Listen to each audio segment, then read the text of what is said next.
ରାନୁ ଚଢ଼େଇ 10 ଦିନ ପୂର୍ବରୁ 2ଟି ଅଣ୍ଡା ଦେଇଥିଲା। 2ଟି ଅଣ୍ଡା ଫାଟିବାର ସମୟ ହୋଇଯାଇଥିଲା। ରାନୁ ଚଢ଼େଇ ଆଉ ତା ସ୍ୱାମୀ ବହୁତ ଖୁସି ଥିଲେ। ସ୍ୱାମୀଜୀ, ଏବେ ଆମ ଘର ହସ ଖୁସିରେ ପୂରି ଉଠିବ। ଆମର ସବୁଠାରୁ ବଡ଼ ଇଚ୍ଛା କାଲି ପୂରଣ ହେଇଯିବ। ମୁଁ ତ ବହୁତ ଖୁସି ଅଛି। ହଁ ରାନୁ ଚଢ଼େଇ, ମୋର 2ଟି ଛୋଟ ଛୋଟ ଛୁଆ, ସେମାନଙ୍କର ସବୁ ଇଚ୍ଛା ମୁଁ ପୂରଣ କରିବି। ମାନବଜୀ, ମତେ ଇଚ୍ଛା ଅଛି ମୋ ସାଙ୍ଗମାନଙ୍କୁ କାଲି ମୁଁ ଗୋଟିଏ ପାର୍ଟି ଦେବି ବୋଲି। କାଲି ଆମମାନଙ୍କ ପାଇଁ ଗୋଟିଏ ବହୁତ ବଡ଼ ଦିନ। ହଁ ରାନୁ ଚଢ଼େଇ, ମୋର ବି ମନ ହଉଛି ଏ ଘରଟାକୁ ସବୁ ଫୁଲରେ ସଜେଇ ଦେବା ପାଇଁ। ରାନୁ ଚଢ଼େଇ, ମୁଁ ଯାଉଛି ମାର୍କେଟ ଯିବି। ତୁମ ପାଇଁ ଭୋଜି ପାଇଁ ସାମାନ ଆଣିବି, ଆଉ ମୁଁ ମୋ ପାଇଁ ଫୁଲ ଧରିକି ଆସିବି। ଠିକ୍ ଅଛି, ମୁଁ ବି ଯାଉଛି ମୋ ସାଙ୍ଗମାନଙ୍କୁ ଭୋଜି ପାଇଁ ନିମନ୍ତ୍ରଣ ଦେବି। ତାପରେ ମାନବ ଚଢ଼େଇ ସେ ଘରୁ ବାହାରି ପଡ଼ିଲା। ସେ ଉଡ଼ି ଉଡ଼ିକି ବସଷ୍ଟପ୍ ଆଡ଼କୁ ଗଲା। ବସଷ୍ଟପରେ ବସରେ ସେ ବସିକି ସହର ଆଡ଼ ଜଙ୍ଗଲକୁ ଚାଲିଗଲା। ସେ ସହରକୁ ଯାଇକି ପ୍ରଥମେ ଫୁଲ ଦୋକାନକୁ ଚାଲିଗଲା। ସେ ସେଇଠାରୁ ଖୁବ୍ ସୁନ୍ଦର ରଙ୍ଗ ବିରଙ୍ଗ ଫୁଲ କିଣିଲା।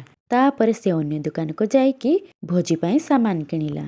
ଆଉ ଏପଟେ ରାନୁ ଚଢ଼େଇ ବି ତା ଘରୁ ବାହାରି ପଡ଼ିଲା। ତାପରେ ରାନୁ ଚଢ଼େଇ ତା ସାଙ୍ଗ ସବୁଜ ଶୁଆ ପାଖକୁ ଗଲା। ସବୁଜ ଶୁଆ, କାଲି ମୋର ଅଣ୍ଡା ଫାଟିବ, ଆଉ ମୋ ସ୍ୱାମୀ କାଲି ଗୋଟିଏ ଛୋଟ ପାର୍ଟି ରଖିଛନ୍ତି। ତୁମେ ପାର୍ଟିକୁ ନିଶ୍ଚୟ ଆସିବ।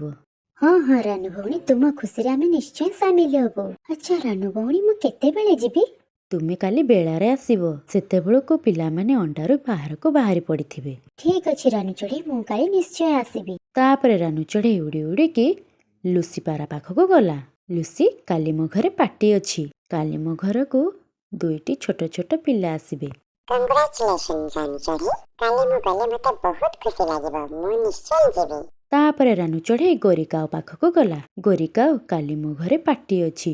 କଣ ପାଇଁ ଏମିତି ମାଗଣାରେ ତୁ କେବେଠୁ ଖୁଆଇଲୁନି? କାଲି ମୋ ଅଣ୍ଡାରୁ ପିଲାମାନେ ବାହାରକୁ ଆସିବେ। ମତେ ତ କାଲି କଥା ଭାବି ଭାବି ବହୁତ ଖୁସି ଲାଗୁଛି।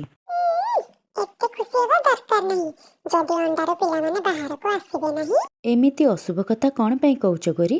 ମୁଁ ମୋ ଅଣ୍ଡାକୁ ଡକ୍ଟର ବୁଲବୁଲ ପାଖରେ ଚେକଅପ୍ କରେଇଥିଲି। ତୁମର ଇଚ୍ଛା ହେଲେ ଆସିବ, ନହେଲେ ନାହିଁ। ଆଚ୍ଛା ଠିକ୍ ଅଛି, ମୋ ପାଖରେ ଆହୁରି ବହୁତ କାମ ଅଛି। ମତେ ଟାଇମ୍ ମିଳିଲେ ମୁଁ ଯିବି ଆଉ। ତାପରେ ରାନୁ ଚଢ଼େଇ ସେଇଠାରୁ ଚାଲିଗଲା। ଆଉ ଏପଟେ ମାନବ ଚଢ଼େଇ ବି ମାର୍କେଟରୁ ସବୁ ଜିନିଷ ଆଣିକି ଘରକୁ ଆସିଲା। ତାପରେ ସେ ତା ଘରକୁ ସଜେଇବା ଆରମ୍ଭ କରିଦେଲା। ତାପରେ ସବୁଜ ଶୁଆ ଲୁସିପାରା ପାଖକୁ ଗଲା। ଲୁସିପାରା, ମତେ କାଲି ରାନୁ ଚଢ଼େଇ ତା ଘରକୁ ପାର୍ଟି ପାଇଁ ଡାକିଛି। ହଁ, ସେ କାଲି ମୋ ପାଖକୁ ବି ଆସିଥିଲା। ରାନୁ ଚଢ଼େଇ ଘରକୁ କେତେ ବଡ଼ ଖୁସି ଖବର ଆସିବାର ଅଛି। ମୁଁ ଭାବୁଛି ଆମେମାନେ କିଛି ନେଇକି ଯିବା। ହଁ, ଚାଲ ଆମେ 2 ଜଣ ସେ ସହର ପାଖ ଜଙ୍ଗଲକୁ ଯିବା। ସେଇଠାରେ କିଛି ଭଲ ଜିନିଷ ମିଳିଯାଇପାରେ। ତାପରେ ସବୁଜ ଶୁଆ ଆଉ ଲୁସିପାରା ଗାଡ଼ିରେ ବସିକି ସହର ପାଖ ଜଙ୍ଗଲକୁ ଗଲେ। ଲୁସିପାରା ମିଠା ଦୋକାନରୁ ମିଠା କିଣିଲା, ଆଉ ସବୁଜ ଶୁଆ ଖେଳଣା ଦୋକାନ ପାଖକୁ ଚାଲିଗଲା। ସେ ପିଲାମାନଙ୍କ ପାଇଁ ଖେଳଣା କିଣିଲା। ତାପରେ 2 ସାଙ୍ଗ ମାର୍କେଟରୁ ଘରକୁ ଫେରି ଆସିଲେ। ତାପରେ ସକାଳ ହେଇଗଲା। ତାପରେ ରାନୁ ଚଢ଼େଇ ପାର୍ଟି ପାଇଁ ରୋଷେଇ ତିଆରି କରିବା ଆରମ୍ଭ କରିଦେଲା। ସେ ରୋଷେଇ ଘରକୁ ଯାଇକି ବିଭିନ୍ନ ପ୍ରକାର ରୋଷେଇ କରିବା ଆରମ୍ଭ କରିଦେଲା। ତାପରେ ବେଳା ହେଇଗଲା। ରାନୁ ଚଢ଼େଇ ଘରକୁ ସବୁଜ ଶୁଆ ଆଉ ଲୁସିପାରା ଆସିଲେ। ବସାରେ ଗୋଟିଏ ଅଣ୍ଡା ଜୋର ଜୋର ସେ ହଲିବାକୁ ଲାଗିଲା। ତାପରେ ସେ ଅଣ୍ଡାଟି ଫାଟିଗଲା, ଆଉ ସେଇଥିରୁ ଗୋଟିଏ ସୁନ୍ଦର ପୁଅଟିଏ ହେଲା। ତାପରେ କିଛି ସମୟ ପରେ ସେ ଆର ଅଣ୍ଡାଟି ବି ହଲିବାକୁ ଲାଗିଲା। ତାପରେ ସେଇ ଅଣ୍ଡାଟି ଫାଟିଗଲା, ଆଉ ସେଇଥିରୁ ଗୋଟିଏ ଝିଅଟିଏ ଜନ୍ମ ହେଲା। ରାନୁ ଚଢ଼େଇ ଆଉ ତା ସ୍ୱାମୀ ବହୁତ ଖୁସି ଥିଲେ।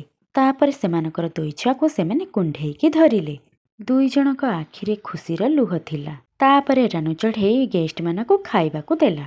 ତାପରେ ଖାଇବା ସମୟରେ ସେଇଠାକୁ ଗୋରିକାଉ ବି ଆସିଗଲା। ତାପରେ ସବୁ ମିଶିକି ସେଇଠାରେ ଖାଇବା ଖାଇଲେ। ପିଲାମାନେ, ଇଏ ହେଉଛି ତୁମର ସବୁଜ ଶୁଆ ଆଣ୍ଟି। ଇଏ ତୁମମାନଙ୍କ ପାଇଁ ବହୁତ ସାରା ଖେଳଣା ଆଣିଛନ୍ତି। ଖେଳଣା? ଖେଳଣାରେ ଆମେ 2 ଜଣ ବହୁତ ଖେଳିବୁ। ଧନ୍ୟବାଦ ଆଣ୍ଟି। ଆଉ ଇଏ ହେଉଛି ଲୁସିପାରା ଆଣ୍ଟି। ଇଏ ତୁମମାନଙ୍କ ପାଇଁ ଢେର ସାରା ମିଠା ଆଣିଛନ୍ତି। ମୁଁ ତୁମମାନଙ୍କୁ ମିଠା ଖାଇବା ପାଇଁ ପରେ ଦେବି। ଆମେ ମିଠା ଖାଇବୁ। ଆଉ ଇଏ ହେଉଛନ୍ତି ତୁମମାନଙ୍କର ଗରି ଆଣ୍ଟି। ଇଏ ଆମମାନଙ୍କ ପାଇଁ କଣ ଆଣିଛନ୍ତି? କିଛି ଆଣିନାହାନ୍ତି। ଲାଗୁଛି ଖାଲି ଏଠିକି ଖାଇବା ପାଇଁ ଆସିଛନ୍ତି। ପିଲାମାନେ, ଏମିତି କାହାକୁ କୁହାଯାଏ ନାହିଁ। ଏମିତି ଖରାପ କଥା କୁହନ୍ତି ନାହିଁ। ହଁ, ମୁଁ ଏବେ ମୋ ଘରକୁ ଯାଉଛି। ତୁମ ପିଲାମାନଙ୍କ କଥା ଶୁଣିକି ମୋ ମୁଣ୍ଡ ବିନ୍ଧିଲାଣି। ଗରି, ତୁମର ଏବେ ପିଲା ନାହିଁ, ସେଥିପାଇଁ ତୁମେ ଏମିତି କହୁଛ। କିନ୍ତୁ ଏମିତି ହିଁ ଛୋଟ ପିଲାମାନେ ହେଇଥାନ୍ତି। ଆଚ୍ଛା, ତୁ ତାହେଲେ ମୋର ପିଲା ନାହିଁ ବୋଲି ତୁ ମତେ ଏମିତି କଥା କହୁଛୁ। ଏକରେ ତ ପିଲାମାନେ ମତେ ବହୁତ ଅପମାନ ଦେଲେ, ଆଉ ତୁ ବି ମତେ କଥା କଥା ଶୁଣଉଛୁ? ତାପରେ ଗୋରିକାଉ ରାଗରେ ସେଇଠାରୁ ଚାଲିଗଲା। ମୁଁ ଛାଡ଼ିବି ନାହିଁ ସେ ଚଢ଼େଇକୁ। ତାର ପିଲା ହେଇଛି ବୋଲି ସେ ବହୁତ ଗର୍ବ କରୁଛି।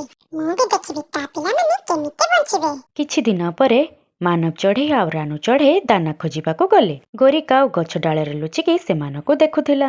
ଯେମିତି ହିଁ ସେମାନେ ଦୁଇଜଣ କିଛି ଦୂରକୁ ଚାଲିଗଲେ, ଆଉ ଏପଟେ ଗୋରିକାଉ ଉଡ଼ି ଉଡ଼ିକି ଚିଲ ପାଖକୁ ଗଲା।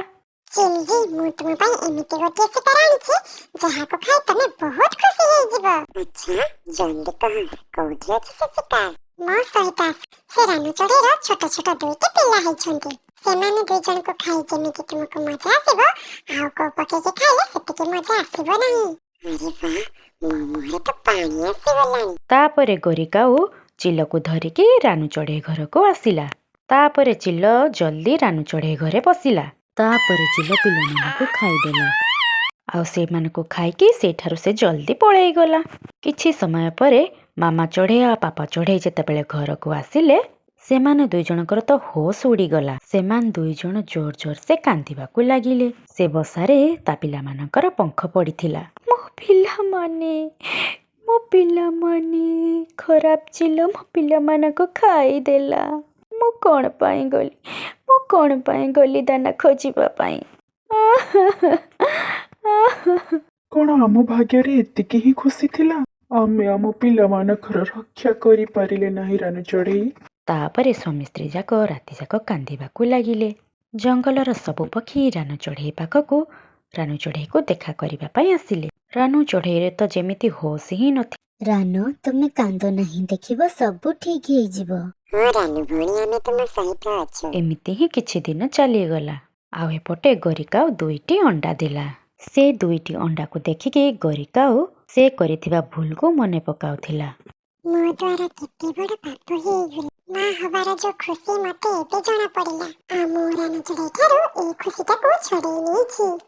ଏମିତି କହି ଗୋରିକାଉ ବହୁତ ମନ ଦୁଃଖ କରିଲା। ସ୍ୱାମୀଜୀ, ମତେ ଏ ଜଙ୍ଗଲରେ ଜମା ବି ଭଲ ଲାଗୁନାହିଁ। ମତେ ମୋ ପିଲାମାନଙ୍କର କଥା ବହୁତ ମନେ ପଡୁଛି ଏଠି। ମତେ ଆଉ ଗୋଟିଏ ଜଙ୍ଗଲକୁ ନେଇଯାଅ। ହଁ ରାନୁ ଚଢ଼େଇ, ଚାଲ ଆମେ ସେ ସହର ପାଖ ଜଙ୍ଗଲକୁ ଚାଲିଯିବା।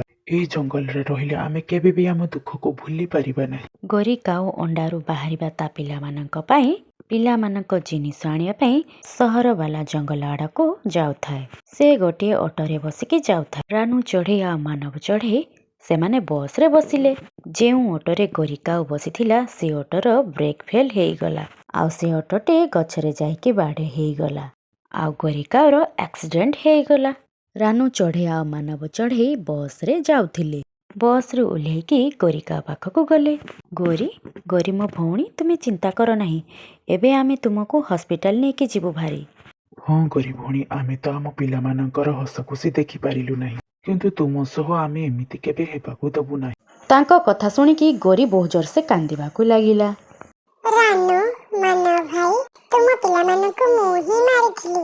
ମୁଁ ଯାଇକି ଚିଲକୁ କହିଥିଲି ତୁମ ପିଲାମାନଙ୍କୁ ଖାଇବା ପାଇଁ, କିନ୍ତୁ ମୋ ଭାଗ୍ୟକୁ ଟିକେ ଦେଖ। ଯେଉଁ ଖୁସି ମୁଁ ଦେଖିବା ପାଇଁ ଚାହୁଁଥିଲି, ସେଥିପାଇଁ ଭଗବାନ ବି ମୋ ଠାରୁ ସେହି ଖୁସି ଛଡ଼େଇ ନେଲେ। ମତେ କ୍ଷମା କରିଦିଅ ରାନୁ ଭଉଣୀ, ଆଉ ତୁମେ ଦୁଇଜଣ ମୋ ଅଣ୍ଡାକୁ ରକ୍ଷା କରିବ। ମୁଁ ବହୁତ ବଡ଼ ପାପ କରିଦେଇଛି, କିନ୍ତୁ ମୋ ପାପର ଦଣ୍ଡ ମୋ ପିଲାମାନଙ୍କୁ ଦେବ ନାହିଁ। ମୋ ପିଲାମାନଙ୍କୁ ତୁମେ ଦୁଇଜଣ ଆଣିକି ରଖିବ ତୁମ ପାଖରେ। ଗୋରି କରିଥିବା ଭୁଲ ସେ ନିଜେ ବୁଝିପାରିଲା। ଏମିତି କହିକି ଗୋରିକାଉ ମରିଗଲା। ଯିଏ କହିକି ଯାଇଛି ସେ ସତ କଥା ହିଁ କହିକି ଯାଇଛି। ଯିଏ ଯେମିତି କର୍ମ କରିବ ସେ ସେମିତି ହିଁ ଫଳ ପାଇବ। ଭୁଲ ତ ଗୋରିକାଉ କରିଛି, କିନ୍ତୁ ତା ଅଣ୍ଡାରୁ ବାହାରିଥିବା ପିଲାମାନେ, ସେମାନେ ତ କିଛି ଭୁଲ କରିନାହାନ୍ତି। ହଁ, ଆମକୁ ହିଁ ସେମାନଙ୍କର ଲାଳନ ପାଳନ କରିବାକୁ ପଡ଼ିବ। ତାପରେ ସେମାନେ ଦୁଇଜଣ ରାନୁ ଚଢ଼େଇ ଆଉ ମାନବ ଚଢ଼େଇ ଗୋରିକାଉ ଘରକୁ ଗଲେ। ତାପରେ ସେମାନେ ଦୁଇଜଣ ଗୋରିକାଉର ଅଣ୍ଡାକୁ ସୁରକ୍ଷା କଲେ। ଅଣ୍ଡାରୁ ବାହାରିଥିବା ପିଲାମାନଙ୍କୁ ସେ ତାଙ୍କ ନିଜ ପିଲା ପରି ଲାଳନ ପାଳନ କରିଲେ। ଏମିତି ହିଁ ରାନୁ ଚଢ଼େଇ ଆଉ ମାନବ ଚଢ଼େଇ ବହୁତ ଖୁସିରେ ରହିବାକୁ ଲାଗିଲେ। ଭିଡ଼ିଓଟି ଭଲ ଲାଗିଲେ କମେଣ୍ଟ ସେକ୍ସନ ନିଶ୍ଚୟ ଜଣାଇବେ। ଆଜି ପାଇଁ ଏତିକି, ପୁଣି ଆସିବି କିଛି ନୂଆ ଭିଡ଼ିଓ ନେଇ। ନମସ୍କାର, ଧନ୍ୟବାଦ, ଜୟ ଜଗନ୍ନାଥ।